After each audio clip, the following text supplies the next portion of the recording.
ఇప్పటి వరకు గ్రౌండ్లోనే ఉండి వరద బాధితుల కష్టాలు తీర్చిన ఏపీ ముఖ్యమంత్రి చంద్రబాబు ఇక మొత్తంగా ఏరియల్ సర్వే నిర్వహిస్తూ ఉన్నారు. ఏరియల్ వ్యూ ద్వారా బుడమేరు ప్రవాహాలు కానీ ముంపు, గండుబండ ప్రాంతం, బరాజ్ దిగువన కృష్ణానది ప్రవాహం, కొల్లేరు ప్రాంతాలను పరిశీలించారు. ఈ ఏరియాస్ అన్నీ కూడా బాగా ఎఫెక్ట్ అయినటువంటి ప్రాంతాలు. బర్డ్ వ్యూలో అంటే ఏరియల్ వ్యూలో మరింత ఐడియా వచ్చే విధంగా ఉంటుంది ఎప్పుడైతే ఈ వ్యూ ఏరియల్ సర్వే చేసే సమయంలో. సో ఎక్కడెక్కడ ఏ విధంగా జరిగింది, ఎక్కడ గళ్ళు పడ్డాయి, ఎక్కడ నీటి ప్రవాహం అధికంగా ఉంది, ముంపుకు గురైన ప్రాంతాలలో ఆ ముంపు రావడానికి కారణాలు ఏంటనేది బెటర్గా తెలుసుకోవడానికి ఏరియల్ వ్యూ అనేది పనిచేస్తుంది. సో ప్రస్తుతం ఏరియల్ వ్యూలో చంద్రబాబును మనం చూస్తూ ఉన్నాం.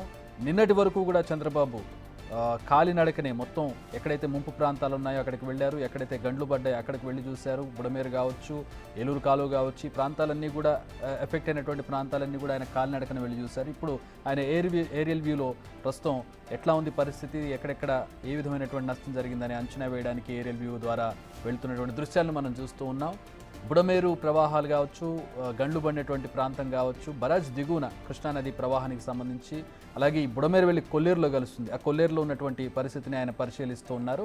మా ప్రతినిధి శివ అమరావతి నుంచి జాయిన్ అవుతున్నారు. దీనికి సంబంధించి మరిన్ని వివరాలు తెలుసుకుందాం. శివ, ఏంటి ఎక్కడి వరకు వచ్చింది? ఏరియల్ వ్యూకి వెళ్తున్నట్టుగా ఉన్నారు చంద్రబాబు. మరో పక్కన సమీక్ష నిర్వహిస్తూ ఉన్నారు, నిర్ణయాలు తీసుకుంటూ ఉన్నారు. ఎలాంటి నిర్ణయాలు తీసుకున్నారు, ఎట్లాంటి రిజల్ట్ ఉండబోతుంది ఆ నిర్ణయాలతో? చక్రి మొత్తం మీద చూసుకుంటే కనుక ఆంధ్రప్రదేశ్ లో గత వారం రోజులుగా అంటే సరిగ్గా ఈ రోజుకి 6 రోజులుగా జరుగుతున్న వరదలకు సంబంధించి కూడా పూర్తి స్థాయిలో క్షేత్రస్థాయిలో పనులని చంద్రబాబు నిన్నటి మొన్నటి వరకు కూడా స్వయంగా పరిశీలించి పరిస్థితి. తాజాగా చూసుకుంటే నిన్న పూర్తి స్థాయిలో క్షేత్రస్థాయిలో వెళ్లారు. ఈ రోజు ఏదైతే బుడమేరు వాగుకు సంబంధించి కానీ, కొల్లేరు సదస్సుకు సంబంధించి కానీ, ప్రకాశం బ్యారేజీకి సంబంధించి కానీ, ఈ మూడింటికి సంబంధించి కూడా వాటర్ ఇన్ఫ్లో తెలుసుకోవాలని చెప్పి చంద్రబాబు చూస్తున్నారు. అలాగే దాంతో పాటుగా బుడమేరు వాగుకు సంబంధించి 3వ గండిని బూడ్చే ప్రయత్నం జరుగుతుంది. ఈ ప్రయత్నం ఎంతవరకు వచ్చిందనే దానికి సంబంధించి అక్కడికి వెళ్ళడానికి ఏమాత్రం కూడా అనుకూలంగా లేని పరిస్థితి. మరొక వైపు అక్కడికి రావద్దని చెప్పి అధికారులు హెచ్చరికలు జారీ చేశారు. ఈ నేపథ్యంలో ఆయన హెలికాప్టర్ ద్వారా కూడా సర్వే చేస్తా ఉన్నారు. ఏరియల్ సర్వే బుడమేరు కట్ట దిగిన ప్రాంతాన్ని హెలికాప్టర్ లో ఆయన పూర్తి స్థాయిలో పరిశీలన చేసినట్టు తెలుస్తా ఉంది. దాంతో పాటుగా కొల్లేరు సదస్సు ఎక్కడ కలుస్తుందో అక్కడ వరకు కూడా స్వయంగా హెలిప్యాడ్ ద్వారా అంటే చాలా దగ్గరగా పరిశీలన జరిపినట్టు తెలుస్తా ఉంది. బుడమేరు ఎక్కడ అక్రమణాలకు గురైందో కూడా చాలా జాగ్రత్తగా ముఖ్యమంత్రి పరిశీలించినట్టు తెలుస్తుంది. ఎందుకంటే ఇది చాలా ఇంపార్టెంట్ ఇష్యూ.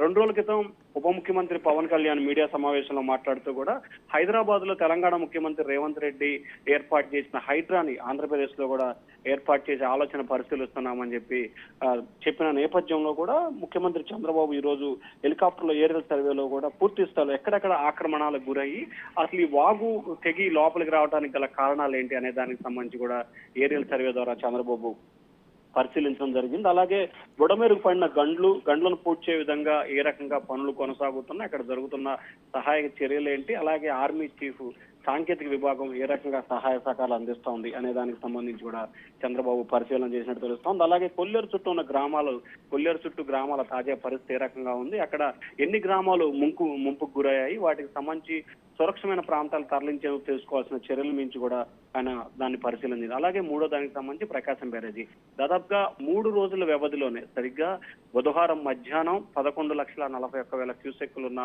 ప్రకాశం బ్యారేజీ ఈ రోజు మధ్యాహ్నానికి కేవలం 1,44,000 క్యూసెక్లకు మాత్రమే తగ్గిపోయింది. ఇక్కడ ఉన్న పరిస్థితిని కూడా చంద్రబాబు హెలిప్యాడ్ ద్వారా పూర్తి స్థాయిలో పరిశీలించినట్లు కూడా తెలుస్తోంది.